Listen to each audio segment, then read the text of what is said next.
नमस्कार दोस्तों, हमारी इस वीडियो में स्वागत है। हम इस इस वीडियो में देखेंगे प्रॉफिट एंड लॉस, क्योंकि पिछले वीडियो में हमने क्वांटिटी कंपेयरिंग का कुछ टॉपिक हमने पढ़ा था, जिसमें परसेंटेज वगैरह परसेंटेज के बारे में पढ़ा था और भी सारी चीज़ें टॉपिक इसमें करोगे। उसके बाद ये प्रॉफिट एंड लॉस के बारे में पढ़ना है। तो प्रॉफिट एंड लॉस पढ़ने से पहले हमें ये समझना है कि कुछ टर्म आते हैं मार्केट में, मार्केट प्राइस का, ये सब ये मार्केटिंग का खेल है। तो प्रॉफिट एंड लॉस में सबसे पहले हम लोग देखेंगे कॉस्ट प्राइस क्या होता है ना। कॉस्ट प्राइस, जिसको सीपी बोलते हैं, C.P, कॉस्ट प्राइस, है ना। तो कोई भी सामान, हम कोई भी चीज, अगर चीज सामान कोई भी चीज कोई दुकानदार जाके कहीं से खरीद के लाता है, ठीक। तो खरीद के लाता है तो होलसेल में खरीदता है, ज्यादा अमाउंट में खरीदता है, ठीक। तो उस सामान के लिए जितना पैसा वो किसी होलसेलर को या किसी थोक विक्रेता को, जहाँ से मैन्युफैक्चरर जहाँ बनता है उसको देता है कोई शॉपकीपर, हाँ, तो उसी को उस चीज और सामान का कॉस्ट प्राइस कहा जाता है। फिर वो वहाँ पैसा दे करके अपने दुकान पे ला करके फिर उसको वो अपने मार्केट, अपने मनी रेट से बेचता है। तो वही लिखा है कि the money paid by the shopkeeper, shopkeeper मैंने दुकानदार, है ना। दुकानदार के द्वारा जो पैसा दिया जाता है टू बाय द गुड्स, क्या खरीदने के लिए, गुड्स मानी चीज, सामान, वस्तुएं, फ्रॉम मैन्युफैक्चरर, कहाँ से खरीदता है, मैन्युफैक्चरर से। मान लो कोई चीज, ये मार्कर पेन कोई किसी कंपनी में बन रहा हो, चाहे कहीं भी होलसेल का हो, तो वहाँ पे कोई शॉपकीपर जाता है, वहाँ पे वो सामान उठाता है, उसके लिए उसको पैसा देता है। तो जहाँ पे मैन्युफैक्चरर हो जाता है, मैन्युफैक्चर होता है जब बनता है, वहाँ से खरीदता है शॉपकीपर, या फिर होलसेलर से खरीदता है, होलसेलर जो एक साथ ज्यादा अमाउंट में सामान देते हैं, ठीक। तो उसको उस चीज के लिए वो पैसा देता है, उसी को कहा जाता है कॉस्ट प्राइस।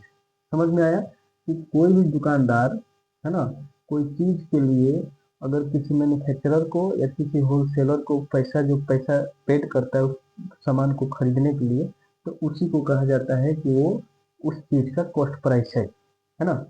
जैसे कॉस्ट प्राइस, इसको सीपी से डिनोट किया जाता है। ये हो गया कॉस्ट प्राइस।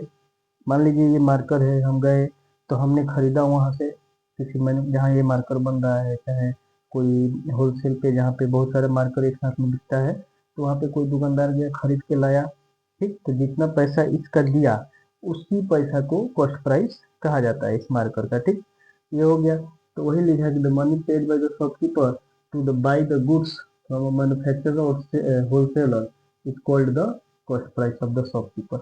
वो दुकानदार का, वो चीज का शॉपकीपर हो गया, वो हो गया कॉस्ट प्राइस, ठीक। दूसरा चीज देखते हैं सेलिंग प्राइस क्या होता है। सेलिंग प्राइस होता है कि कोई दुकानदार गया मैन्युफैक्चरर के पास या होलसेलर, वहां से जो जितने पैसा में वो पैसा दे करके सामान लाया, तो उसका कॉस्ट प्राइस हो गया।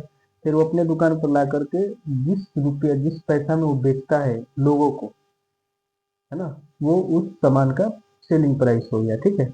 तो वही लिखा है द प्राइस एट विच, है ना, वो प्राइस, वो कीमत जिस पे दुकानदार क्या करता है, सेल्स द गुड्स, सामान को बेचता है, तो उसको क्या कहा जाता है, selling price of the shopkeeper, ठीक। दुकानदार का उस सामान का शॉपकीपर, अरे वो हो गया सेलिंग प्राइस। समझ में आया कितना पैसा से। सिंपल सी बात है, ये 10 रुपये का पेन खरीद के लाए कहीं से, तो ये 10 रुपया जिसको दिए वो इस पेन का क्या हो गया, कॉस्ट प्राइस हो गया। हम इसको 12 रुपये में बेच दिए, तो इस पेन का क्या हो गया, 12 रुपया सेलिंग प्राइस हो गया, ठीक है। तो ये हुआ कॉस्ट प्राइस और सेलिंग प्राइस। अब इसके बाद ये समझ में आ गया कॉस्ट प्राइस और सेलिंग प्राइस। उसके बाद हम लोग समझेंगे प्रॉफिट क्या होता है और लॉस क्या होता है। तो यही लिखा है प्रॉफिट, प्रॉफिट को गेन भी बोला जाता है, प्रॉफिट और गेन, ठीक। प्रॉफिट भी बोलो या इसको हिंदी में लाभ बोलो, है ना, फायदा, है ना। फायदा क्या होता है, प्रॉफिट जिसको बोला जाता है। देखो व्हेन द सेलिंग प्राइस, जब सेलिंग प्राइस जो होता है, जब जिस कीमत में कोई चीज बेचा जाता है, वो सेलिंग प्राइस जो है of an article is greater then the cost, greater than its cost price, है ना। जब सेलिंग प्राइस खरीदे हुए प्राइस से ज्यादा हो, है ना, मैंने 10 रुपये में खरीदे, इसको 12 रुपये में बेच दिए, तो जब बेचा हुआ दाम 12 रुपया हो, खरीदे हुए दाम से ज्यादा है, तो इस कंडीशन में क्या होगा, जब भी सेलिंग प्राइस ज्यादा होगा तब क्या होगा, हमेशा प्रॉफिट होगा, ठीक। तो वही लिखा है कि selling price of an article is greater than its cost price, then it is called profit, ठीक। तो इस कंडीशन में सेलिंग प्राइस क्या होगा, कॉस्ट प्राइस हमेशा ज़्यादा ही होगा, है ना, तभी तो प्रॉफिट होगा। प्रॉफिट होगा तो उसका मतलब सिंपल सी बात है कि सेलिंग प्राइस कॉस्ट प्राइस से ज़्यादा है। तो इसमें क्या होता है, ये लिखा है एस पी मैंने selling price greater than cost price then it is profit. तो प्रॉफिट का फॉर्मूला क्या हो जाता है, selling price minus cost price. जितना में सामान बेचा गया है ना, और जितना में खरीदा गया, तो बेचे हुए दाम में से खरीदे हुए दाम को घटा दोगे तो जितना फायदा जो बचे आएगा वही उसका प्रॉफिट हो जाता है, ठीक है। और लॉस में क्या होता है कि जब सेलिंग प्राइस जो है कॉस्ट प्राइस से कम हो जाता है ना, लिखा है कि when the selling price of an article is less than its cost price, है ना, किसी भी आर्टिकल मैंने चीज सामान वस्तु कोई भी चीज गुड्स है ना, उसका सेलिंग प्राइस, किसी चीज का सेलिंग प्राइस कम है उसके कॉस्ट प्राइस से, है ना। जितना मान लो कि हम 10 रुपये में खरीदे और 8 रुपये में बेच लिए, तो इस कंडीशन में 8 रुपया क्या है, कम है खरीदे हुए से। 10 रुपये में खरीद के 8 रुपये में बेचेंगे तो क्या हुआ, यहाँ पे सेलिंग प्राइस कम है तो इसलिए यहाँ पे लॉस होगा, ठीक। तो वही कह रहा है कि सेलिंग प्राइस अगर लेस देन कॉस्ट प्राइस, तब क्या कहेंगे कि उस टाइम उस कंडीशन में हमको नुकसान हुआ, है ना, लॉस हुआ। तो लॉस का फॉर्मूला होता है cost price minus selling price, ये ध्यान रखना है। प्रॉफिट में सेलिंग प्राइस ज़्यादा रहता है और लॉस में कॉस्ट प्राइस ज़्यादा रहता है। तो ये S P minus C P उसमें होगा, मैंने सेलिंग प्राइस में से, और कॉस्ट प्राइस को घटा देंगे, फायदा वाला कंडीशन में प्रॉफिट निकल जाएगा। लॉस में कॉस्ट प्राइस में से क्या करेंगे, सेलिंग प्राइस को माइनस कर देंगे तो क्या निकलेगा, लॉस निकल जाएगा, ठीक। इसके बाद हम समझते हैं इथी। इसके बाद टॉपिक है ओवरहेड चार्जेस और ये सब चीज़ें। हाँ नमस्ते। देखते हैं इस वाले वीडियो में कि अभी हमने पढ़ा प्रॉफिट लॉस और कॉस्ट प्राइस और क्या बोलते हैं सेलिंग प्राइस, और इसमें अभी हम लोग समझेंगे कि ओवरहेड चार्ज क्या है ना। ओवरहेड चार्ज क्या क्या बोलते हैं होता है, इफेक्टिव कॉस्ट प्राइस क्या होता है, और प्रॉफिट एंड लॉस परसेंट क्या होता है ना। तो पहला चीज देखते हैं कि ये डेफिनेशन में लिखा है कि वे a shopkeeper has to bear some additional expense such as labor charge, freight charge, and maintenance charge for the goods before they are sold. Before they are तो such charge is called overhead charge. Overhead charge का मतलब ये होता है कि कोई भी दुकानदार, कोई भी शॉपकीपर है ना, कोई भी चीज और सामान खरीद के लाता है, माने खरीदता है, तो पहले सामान खरीदेगा तो आदमी को लेबर को जरूरत है उसको लोड करने में गाड़ी वाड़ी में, फिर गाड़ी गाड़ी लेके आती है तो गाड़ी का किराया देना है, लाने वक्त कोई टूट फूट गया तो उसको मेंटेनेंस में खर्चा पैसा लगता है। तो ये सब चार्ज बोला जाता है, जिसको मैंने गाड़ी का भाड़ा किराया, तो टूट फूट गया तो उसको बनवाने का किराया, आदमी लोगों का जो लेबर रखेगा उसको लोड करने, तो इस सब चीज़ों के लिए तो लेबर चार्ज, फ्रेट मने किराया होता है भाड़ा गाड़ी का, फ्रेट चार्ज हो गया और मेंटेनेंस चार्ज हो गया, है ना। तो ये ही एडिशनल चार्ज जो किसी चीज को खरीदने के लिए किसी दुकानदार को देना पड़ता है ना, अलग से एक्स्ट्रा चार्ज, जिसको एडिशनल चार्ज, जो लेबर का चार्ज हो गया, चाहे किराया का पैसा हो गया, चाहे मेंटेनेंस का, इन सब चीज़ों का जो एडिशनल चार्ज दिया जाता है किसी शॉपकीपर द्वारा, तो उसी को कहा जाता है ओवरहेड चार्ज, है ना। मान लो कि ये हमने ये डस्टर ही में हम मान लो कि 10 रुपया खरीदे, तो इसको कहीं से खरीद के मंगवाने के लिए, मान लो कि इसका किराया, गाड़ी का किराया मतलब 10 रुपया का है तो गाड़ी का किराया अगर 2 रुपया देना पड़ा तो वो हो गया, ये टूट गया तो इसको बनवाने का किराया देना पड़ा, कोई आदमी लेके आ रहा है तो उसका देना पड़ा, तो ये सब जो चार्ज जो अलग से लगता है तो उसको ही ओवरहेड चार्ज बोला जाता है। अब इसमें आता है इफेक्टिव कॉस्ट प्राइस क्या होता है। इफेक्टिव कॉस्ट प्राइस होता है कि लिखा है कि the effective cost price the good is equal to the sum of the actual payment made while purchasing the goods. हम गए होलसेलर के पास गए, चाहे मैन्युफैक्चरर के पास गए, सामान खरीद लिए, तो कितने रुपए का सामान है वो पैसा हम उसको दे दिए, फिर वहां से उसको लोड करवाने के लिए, करवा कर गाड़ी में लेके आने का, टूट फूट गया तो उसको बनवाने का जो अलग से चार्ज हम लोग लगाते हैं वो, और जो एक्चुअल उसको जितने रुपए का सामान था वो होलसेलर को दिए, वो दोनों को जोड़ के जितना टोटल खर्च आता है, जितना पैसा लगता है तो उसी को बोलता है इफेक्टिव चार्ज बोला जाता है। जो यही लिखा है कि payment made while purchasing the goods and overhead charge, है ना।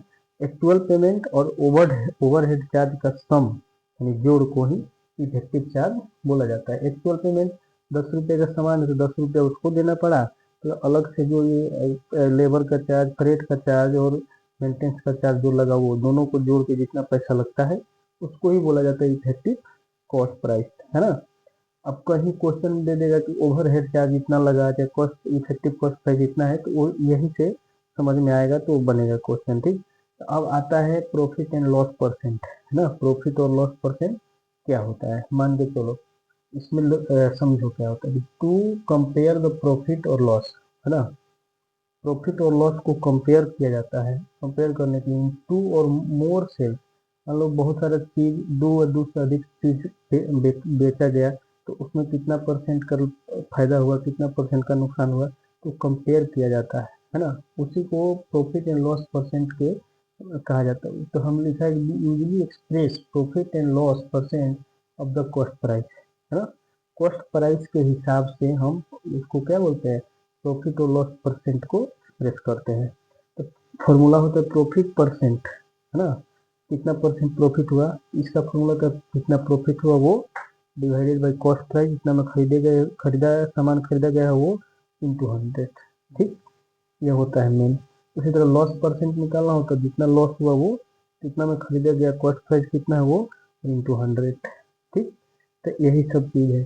तो आएगा कि प्रॉफिट कितना हुआ, प्रॉफिट परसेंट निकालो, लॉस कितना हुआ, लॉस परसेंट निकालो, और कॉस्ट प्राइस क्या है, कॉस्ट प्राइस क्या है, सेलिंग प्राइस क्या है, ओवरहेड चार्ज क्या है, इफेक्टिव चार्ज कॉस्ट प्राइस क्या है, ये सब चीजें आएगा, है ना।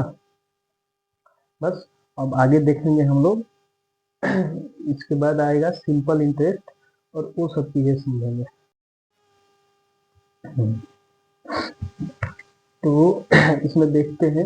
अब पिछले हमने अभी पढ़ा profit and loss percentage, loss profit loss percentage, है ना।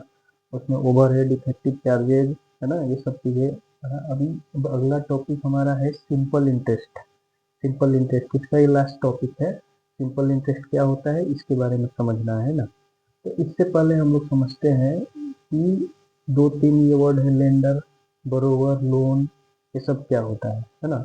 इसके बारे में समझेंगे। तो लिखा है कि in transaction involving large sum of money, है ना।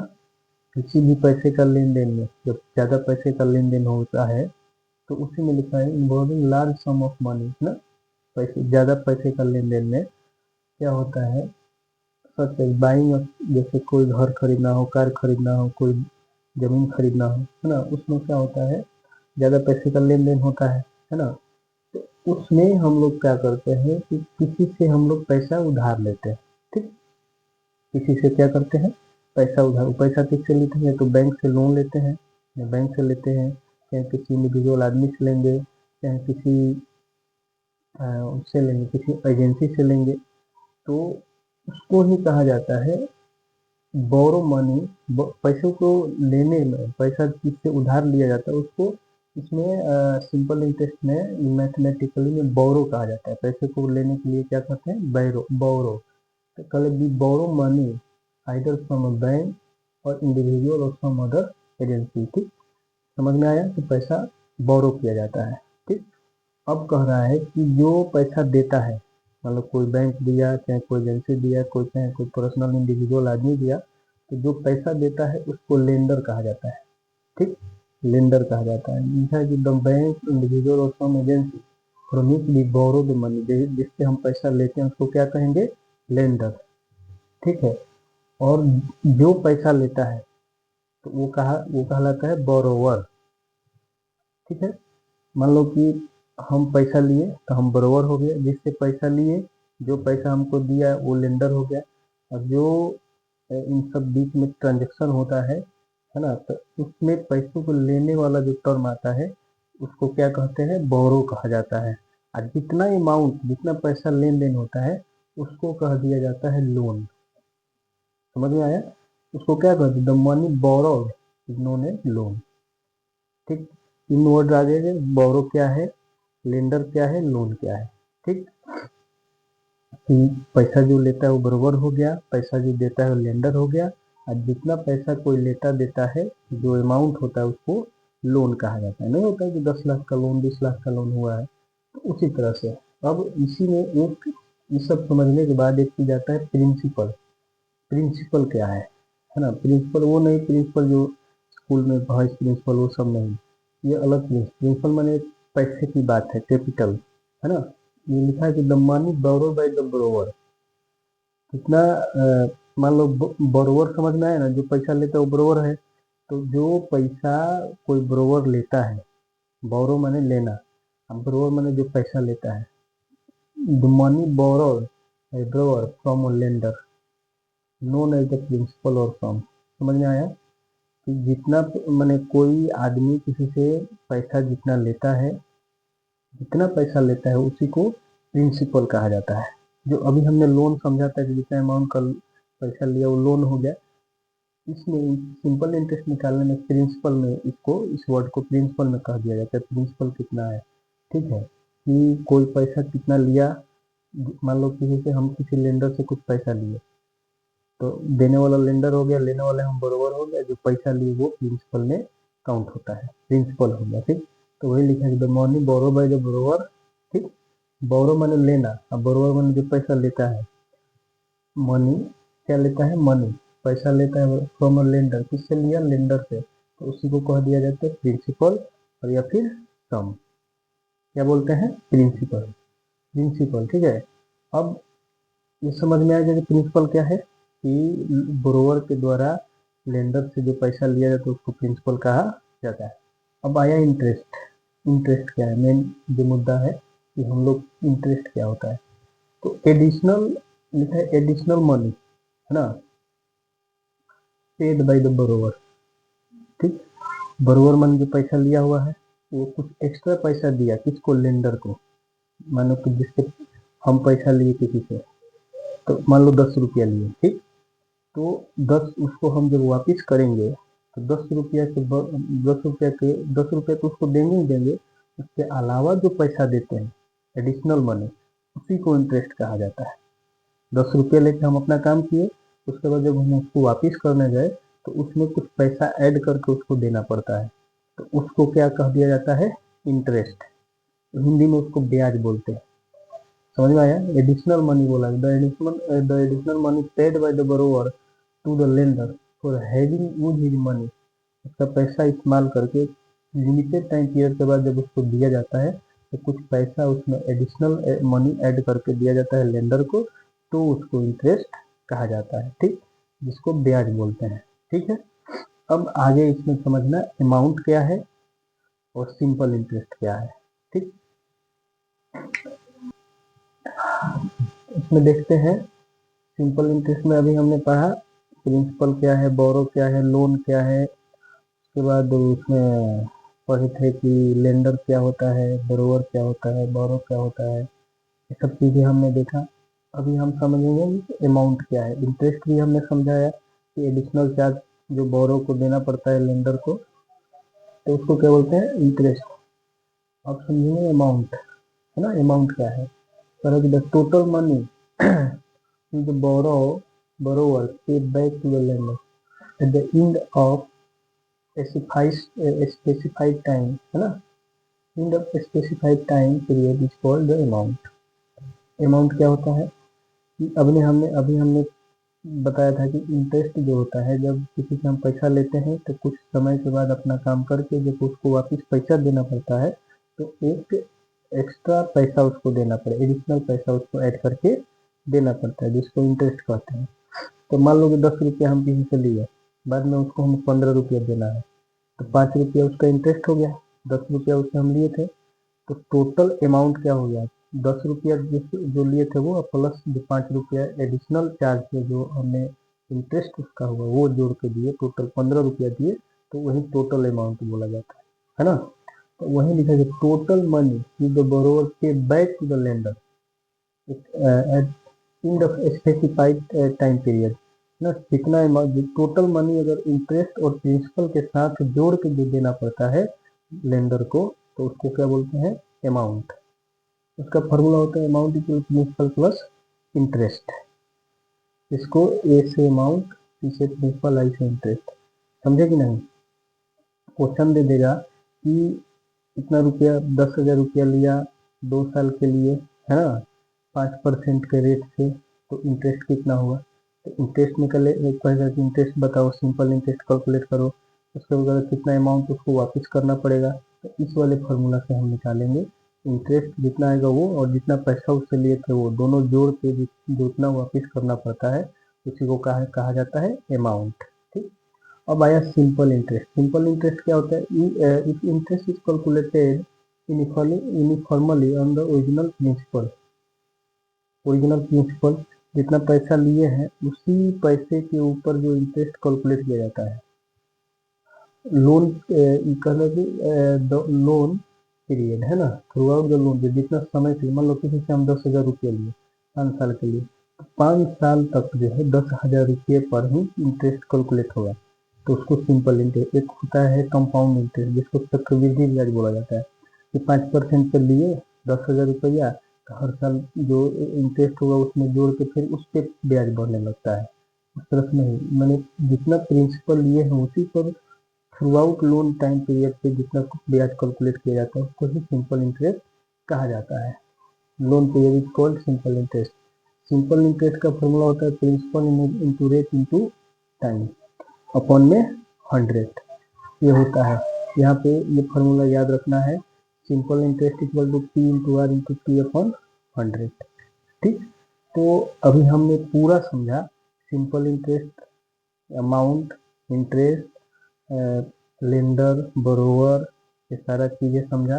उसके पीछे overhead charge, effective charge, profit loss, loss percentage, उसके पीछे परसेंटेज क्या है, रेशियो, पूरा इस टॉपिक में कंपेयरिंग क्वांटिटी चैप्टर में जो पूरा चीज है, जितना टॉपिक हमने बताया, जैसे रेशियो, प्रोपोर्शन, इनवर्स प्रोपोर्शन, ये सारा चीज हमने पढ़ाया, प्रॉफिट लॉस, परसेंट और ये सिंपल इंटरेस्ट, ये सारा थ्योरी पार्ट कंप्लीट हो गया।